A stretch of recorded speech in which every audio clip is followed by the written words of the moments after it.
So yung mga kawain, good morning sa ating lahat. Unang-una nga pala, punta ko palengke upang mamili ng ating gagawin for sisig. Yan nga pala, nailaga na natin ng for sisig. Ito ang ating kinalabasan, napakaganda ng pagkakalaga. May timplan rin yan. So yung mga kawain, tayo na yung magpiprito. Let's go! Ito na mga kawain, maglalagay na tayo ng ating mantika sa ating kawali. Pero hindi pa mainit yan. Siyempre, bakit ganyan natin mantika? Dahil yan yung pagprito na natin. So yan, maglalagay tayo ng ating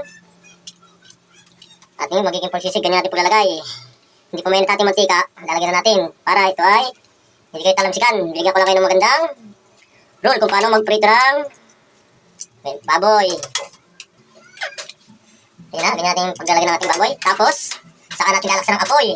Pag medyo mabula, ayun na hindi pa luto. Pag medyo nawala ng bula, ay naluto na. Hindi kayo tatalamsikan. Kaya binibigyan ko ng magandang rule kung paano magprito at tansyahan na lang. Yan, puno na ang ating kawali.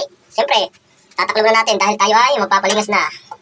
So yung ibang ating lagay, mamaya-maya lang pagkaluto nito. Siya nga pala, 3 kilo nga pala natin bili sa palengke.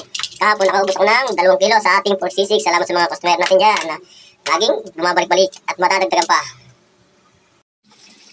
Ito na mga kung nangyari sa ating piniprito. Ganyan ang nangyayari. Pag nawala ang bula na yan, ibig sabihin, luto na.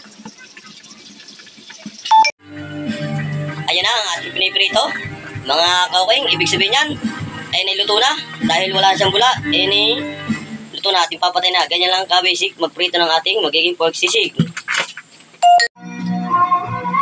Ayun na, nagkakantahan ng mga video okay. Dahil meron kami dito binindigan sa kalapit bahay. Ito na ang ating wow! Kitang-kita nyo, napakaganda ng pagkakaprito. Pulang-pula. Ngayon lang pupiprito natin ang magiging pork sisig. Ngayon lang pupiprito, napakadali. Hindi pa kayo tatalsikan ng mantika. Kung ano, tansyahan lang. Napakaganda natin pagkakaprito natin pork sisig. Kitang-kita nyo naman, mga kawing.